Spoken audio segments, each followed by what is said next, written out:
ادخل ابني امريكان دبلومه ازاي؟ اخليه حضور ولا هوم سكولينج؟ لو هتدخل ابنك امريكان دبلومه هوم سكولينج والباسورد والايميل في ايد الوسيط، يبقى انت كده غالبا وقعت في فخ كبير جدا وانت مش دريان. ولان الموضوع ما بقاش مجرد تعليم وبس، وان بقى في دخلاء على المهنه، فبعض الوسطاء بيستغلوا عدم معرفه اولياء الامور بتفاصيل الدبلومه وتفاصيل الهوم سكولينج، وبيدفعوهم مبالغ كبيره جدا اكبر بكتير من اللي المفروض يدفعوه. انا مس غادة شكري، ماث تيتشر، خبره اكتر من 15 سنه في تدريس الماث لطلبه الدبلومه الامريكيه، وفي الفيديو ده هقول لك ازاي تتجنب فخ الهوم سكولينج وتتعامل مع اكاديميات محترمه. طبعا اي ولي امر بينقل ابنه الامريكان دبلومه بيسال اسئله مهمه جدا وبتتكرر. اولا، ادخل ابني امريكان دبلومه ازاي؟ ثانيا، اخليه حضور ولا هوم سكولينج؟ وايه المكان المناسب اللي اسجل فيه عشان ما اقعش في الفخ؟ خليني اقول لك انه عشان تدخل ابنك امريكان دبلومه لازم يكون متسجل في مدرسه امريكان معتمده، واعتماد تشوفه بعينيك مش لسه هيجي. والتسجيل بيكون حاجه من الاثنين، يا اما حضور مدرسه على ارض الواقع زي مدارس الامريكان القوميه او مدارس الانترناشونال الخاصه، وغالبا اللي بيقدر يسجل في المدارس دي هم الطلبه من جريد 9 وجريد 10. وفي رايي ده احسن اختيار.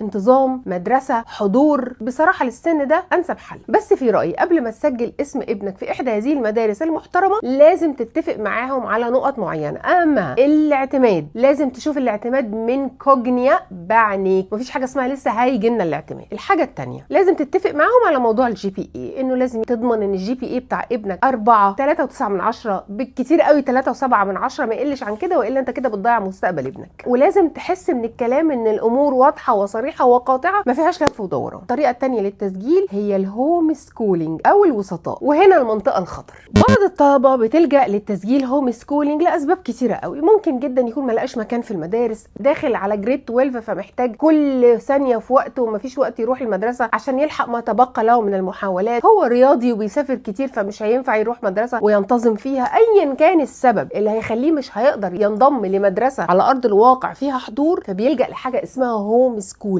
او الوسيط. والمنطقه دي بيحصل فيها نصب كتير جدا، لان الوسيط اللي مش تمام هيبدا كلامه اولا بسعر انت عمرك ما سمعته، اقل بكتير جدا من السوق، وبعد التسجيل هيبتدي يفتح لك ابواب مستخبيه، مصاريف توصيل، مصاريف فتح ملف، تبرعات لصندوق تحيا مصر، وطبعا ما فيش وصولات لاي حاجه. فتلاقي نفسك في الاخر المشوار دفعت مبلغ كبير جدا، اكتر بكتير قوي من اللي انتم متفقين عليه اصلا. الحاجه الثانيه الاهم انه هيحتفظ بالباسورد والايميل بتاع ابنك عشان يقيدك عليه في الاخر ويدفعك مبالغ طائله واحيانا بالدولار، والا مش هيرفع درجات ابنك، مش هيسجل له في الامتحان او اي اذى والسلام. طبعا هتضطر تدفع المبالغ الطائله اللي هو هيقولها عشان تنقذ مستقبل ابنك. عشان كده القاعده الذهبيه هنا باسورد وايميل ابنك يكون معاك تحت اي ظرف. طب السؤال هنا ازاي اعرف الوسيط المحترم؟ الوسيط المحترم هو اللي بتتفق معاه على مبلغ معين عند بدايه التسجيل، مبلغ ده ما بيزيدش عليه ولا مليم طول ما ابنك في الدبلومه الامريكيه لغايه ما يوثق. ثانيا، الوسيط المحترم بيتفق معاك على جي بي اي 4 او لا يقل عن 3.7. لو قال لك اقل من كده سيبه وامشي. الوسيط المحترم ما بيجبركش على كورسات معينه ولا مدرسين معينين، انت حر تختار المدرس اللي ابنك بيرتاح معاه وبيفهم منه، سواء بقى جوه الاكاديميه بره الاكاديميه هو حر. لو قدرت توصل للاتفاق ده مع الوسيط يبقى ده وسيط محترم، وتبقى انت فزت بجي بي اي كبير لابنك، وفزت بوقت كبير يقدر ابنك يستغله ويركز قوي على امتحانات الديجيتال سات او الاي اس تي عشان يجيب سكور محترم. اي سؤال، اي استفسار، اي مساعده، مسجات الصفحه او الواتساب اللي هيظهر لك على الشاشه.